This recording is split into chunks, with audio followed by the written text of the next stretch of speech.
Joining us now to discuss is former Federal Reserve Vice Chairman Alan Blinder, now professor at Princeton University. If you were inside the Fed, how would you view these numbers? Good enough to pause or skip? Good enough to pause. I would view these as, within the second decimal place of what was expected. These expectations aren't always that accurate, but in this case they were. You've got both the headline and the core coming down.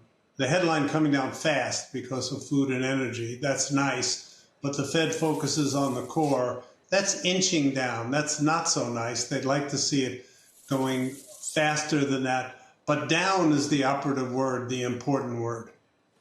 So is it good enough to stop altogether, or you need to see more evidence? I'm pretty sure they need to see more evidence. I mean, the emphasis lately, as you know, has been on the stickiness of the core. It's still sticky. It's not falling fast.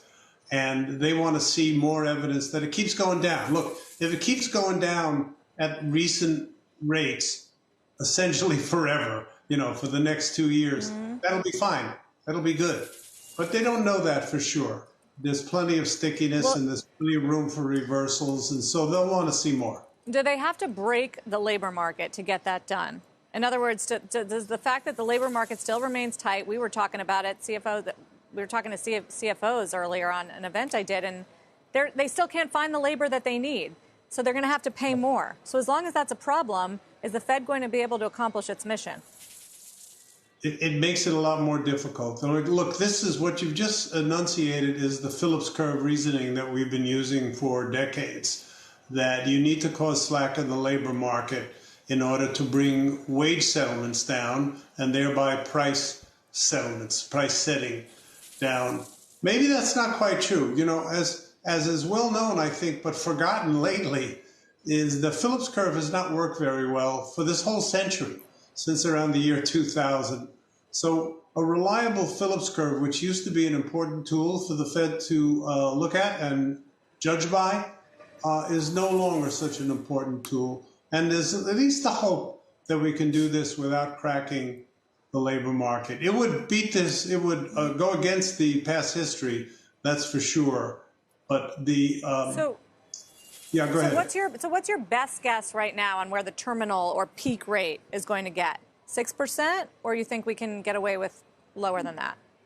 Guess is the operative word, so I'm glad you used it. Yes. I think we can probably get away lower than that. My guess right now is another quarter point or maybe 2 quarter points up from where we are, assuming there's a pause today, which I do assume is the market, tomorrow, as I do assume, and the market is also assuming. That'd be my guess, but guess is the operative word because it really depends so much on what's happening with a whole variety of indicators, but especially inflation. Alan, curious to get your take overall on sort of the bond market, demand for paper, the fact that there are some who are concerned that we have to issue so much in the near term and what that'll mean. And then these larger issues that Sarah discussed with Ray Dalio yesterday about whether there will be longer term enough buyers for U.S. Treasuries. I don't worry about that. I don't want to say that the appetite for U.S. Treasuries is completely insatiable, but it's very large. I don't know how many times they've been concerned about how many treasuries were flooding the market, and the market gobbled them up. You just pointed out in your last segment that portfolio managers are still very long on bonds.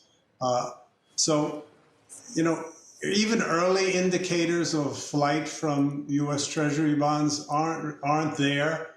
You could sort of see it creeping in when we were worried about the debt ceiling. And then that disappeared, fortunately. That worry disappeared, fortunately. And it sort of looks back to normal.